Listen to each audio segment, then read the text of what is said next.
हम वोकैबुलरी पढ़ेंगे और देखेंगे कैसे इनको हम सेंटेंस में यूज़ करते हैं। बहुत इंपॉर्टेंट है अच्छी वोकैबुलरी यदि आप जर्मन अच्छा बोलना चाहते हो, लिखना चाहते हो या कहीं पे कोई इंटरव्यू या डिस्कशन में पार्टिसिपेट करना चाहते हो। किसी भी लैंग्वेज में वोकैबुलरी का बहुत इंपॉर्टेंट रोल होता है, ये आपको समझना होगा। चाहे आप एक बिगिनर हो, चाहे आप एडवांस लर्नर हो, वोकैबुलरी के बिना आप लैंग्वेज नहीं सीख सकते, ना ही उसका अच्छे से इस्तेमाल कर सकते। शुरू करते हैं वोकैबुलरी का ये सेशन।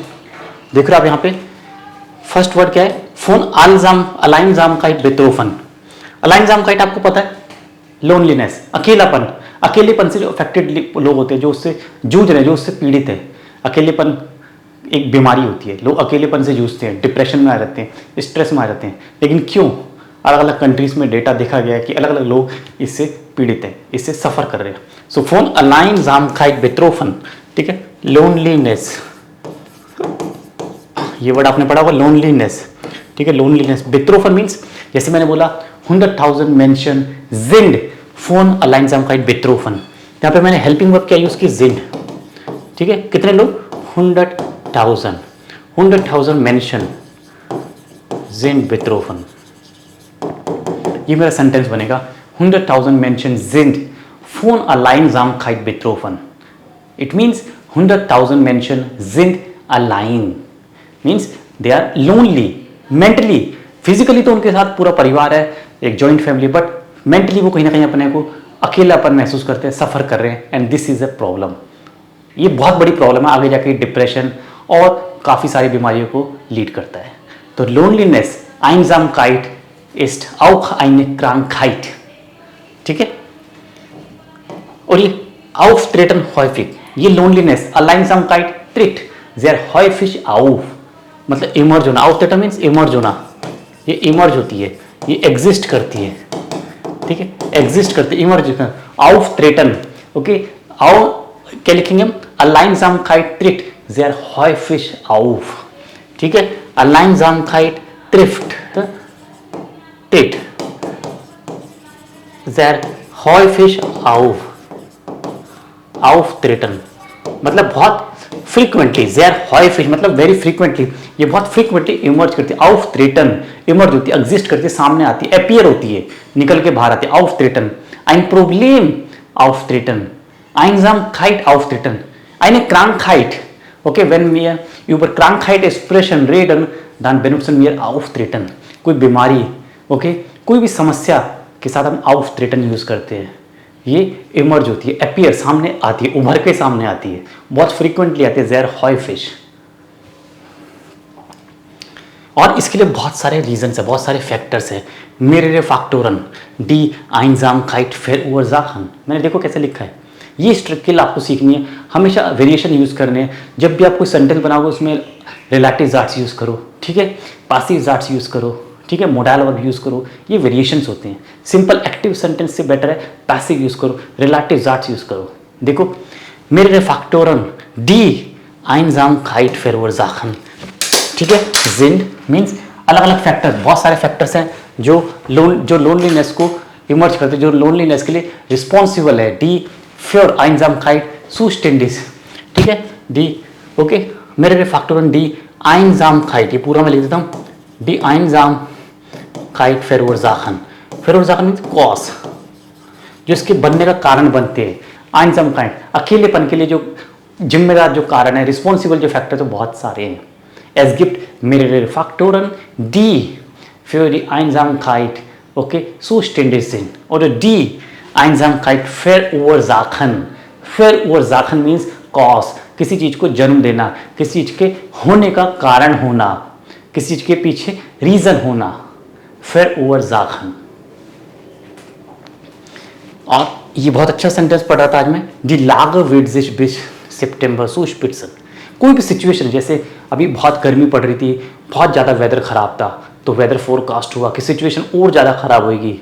डी लाग, situation, condition, Zustand wird sich bis next है वो सुस्पिट्सन, मतलब एकदम अपने टॉप पे आ जाएगी, चरम सीमा पे आ जाएगी। गर्मी इतनी ज़्यादा बढ़ेगी, एकदम अपने चरम सीमा पे, एकदम हाईएस्ट लेवल पे पहुंच जाएगी। सुस्पिट्सन पता है आपको, एक जर्मनी में हाईएस्ट पीक है सुस्पिट्स, तो उससे रिलेटेड वर्ड है, उसी से तो मिलता जुलता है। सुस्पिट्सन means at the highest level, कोई भी चीज़ अपनी चरम पे आ जाना, हाईएस्ट लेवल। तो यहाँ पे हम क्या बात कर रहे हैं, किसी भी चीज़ की बात कर रहे हैं, वो डी लागर wait the situation will be till बिस सितंबर बिस फरवरी सुस्पिट्सन। कहीं भी किसी भी चीज़ की आप बात कर रहे हो, सिचुएशन सिनेरियो की बात कर रहे हो, कोई वेदर से रिलेटेड है या कोई वैसी सोशल कॉज है, ठीक है, पॉलिटिकल इकोनॉमिक कोई फैक्टर है, कोई कॉज है कि उसकी सिचुएशन, उसकी कंडीशन इस टाइम पीरियड तक सुस्पिट्सन एकदम चरम पे, एकदम टॉप पे आ जाएगी। Die Lage wird sich bis nächste Woche, bis nächsten Monat zuspitzen।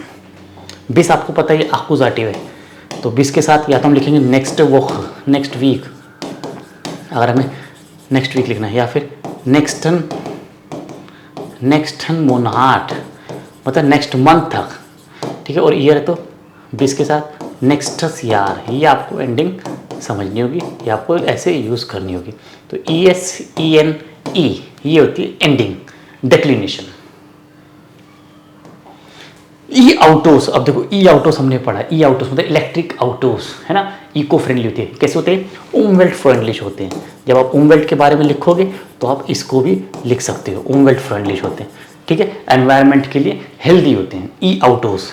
और क्या हम बोलते हैं, आउटोस, आउटोस डीमिट इलेक्ट्रो आंतरिक जिंक, डीमिट इलेक्ट्रो आंतरिक जिंक मतलब जो इक्विप्ड है, जिनमें इलेक्ट्रिकल डिवाइस लगे हुए हैं, जो इलेक्ट्रिसिटी से चलते हैं, ठीक है।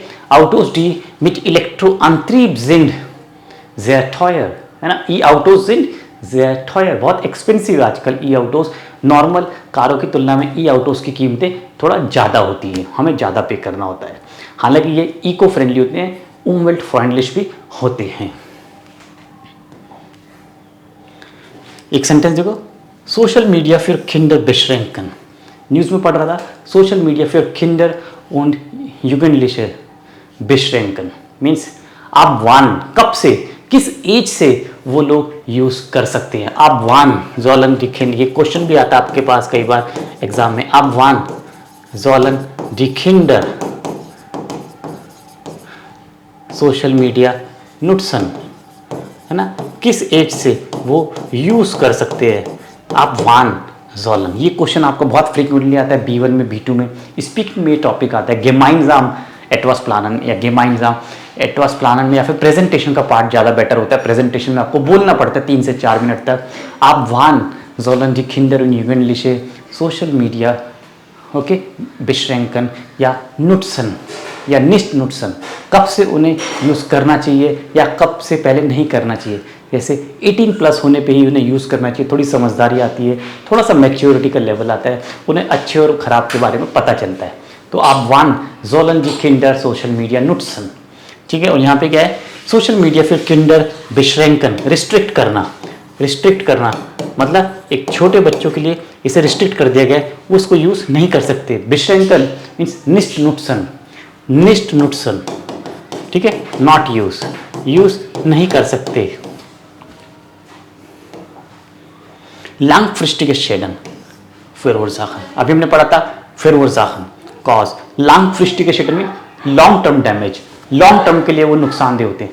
लैंगफ्रिस्टिगे शेडन कुछ ऐसे ऐसे जोनन स्त्रालन, सर्दी गर्मी बहुत ज़्यादा पड़ती है, जोनन स्त्रालन, sun rays, sunshine, vitamin D तो मिलता ही है, लेकिन बहुत ज़्यादा अगर सन रेज होंगी तो उससे हमारे टैन रहेगी, स्किन टैन होती है, हाउट प्रॉब्लम, डिमेंशन हावन, हाउट प्रॉब्लम, स्किन प्रॉब्लम्स होती है, ठीक है, जोनन स्त्रालुंग से।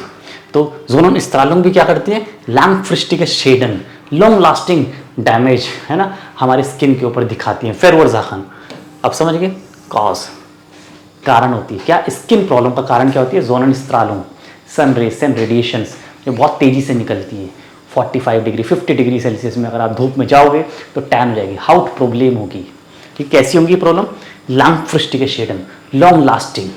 एक होता है इसका ऑपोजिट कुर्सफ्रिस्टिश, शॉर्ट ड्यूरेशन, ठीक है, जिसकी ड्यूरेशन शॉर्ट हो, और लैंगफ्रिस्टिश क्या है, opposite, long duration, long lasting. तो हम क्या करते हैं, सनस्क्रीन, हम सनस्क्रीन लगाते हैं अपनी हाउट, अपनी स्किन को प्रोटेक्ट करने के लिए। जिश आइन क्रेमन मिट जोनन शुट्सन, वियर क्रेमन उन्स आइन, वियर क्रेमन उन्स आइन मिट जोनन शुट्स। हम क्या करते हैं, क्रीम अप्लाई करते हैं, तो जिश आइन क्रेमन है, क्या बोलेंगे, इश क्रेम मिश, ये सीखोगे आप, इश क्रेम मिश आइन मिट जोनन Schutz, mit Sonnenschutz. Ich creme mich ein mit Sonnenschutz, मतलब I apply the cream with sun protection. Sun protection के लिए हम क्रीम अप्लाई करते हैं. Sich eincremen, समझ गए? जो अप्लाई क्रीम, सनरेज होती है, रेडिएशंस होती है, धूप में जाते हैं, टैन हो जाती है स्किन, उससे प्रोटेक्शन के लिए, यूवी प्रोटेक्शन के लिए अलग अलग क्रीम्स हैं मार्केट में. और आप चाहो तो और दूसरे नेचुरल हर्ब्स भी वो भी यूज़ कर सकते हो. ठीक है. तो Sich eincremen means to just apply on your skin. तो Sich eincremen मिट Sonnenschutz, सन से प्रोटेक्शन के लिए. सन रेडिएशन, जो UV radiation, ultra violent radiations होते हैं, उनसे प्रोटेक्शन के लिए वो हानिकारक होते हैं. दीज आर गेफियरलेस, शेडलेस. यूवी रेडिएशन कैसी होती है? शेडलेस, शेडलेस है, डैमेज करती है. किसी भी चीज़ का फ्री ऑफ कॉस्ट एक्सेस होना, जैसे हमारी यूट्यूब वीडियोस का एक्सेस आपके पास फ्री है. यूट्यूब वीडियोस कोई भी देख सकता है, जाके सीख सकता है German. kostenlosen Zugang zu YouTube Videos anbieten. जैसे wir bieten Ihnen kostenlosen Zugang zu YouTube Videos, है ना. ये हम यहाँ पे सेंटेंस बिल्कुल सही बनेगा. ठीक है. हम ऑफर करते हैं आपको क्या? kostenlosen, free of cost access. Zugang means access देना, किसी को किसी का एक्सेस देना. Zugang, एक्सेस देना, है ना. एक्सेस, एक्सेस देते हैं हम आपको किस चीज़ का? यूट्यूब वीडियोस का देते हैं. और कैसे देते हैं वो? कोस्टनलोस, विदाउट कॉस्ट. कोस्टनलोस मतलब विदाउट कॉस्ट, कोई कीमत नहीं है उसकी, फ्री ऑफ कॉस्ट है. हिट्स वार्नम आउसगेबन, ये वर्ड बहुत अच्छा है. आउसगेबन, हेराउसगेबन है. हेराउसगेबन क्या होता है? अनाउंस करना, प्रेडिक्ट करना.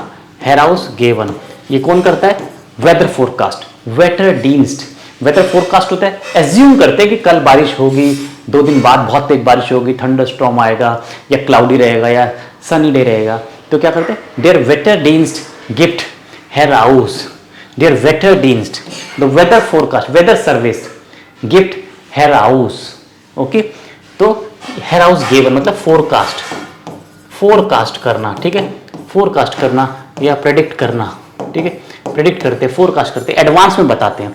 In advance, detail in advance, है ना. एडवांस में कैसे फोरकास्ट करते हैं? एज्यूम बेस्ड होता है ये वेदर फोरकास्ट, एजम्पशन पे बेस्ड होता है.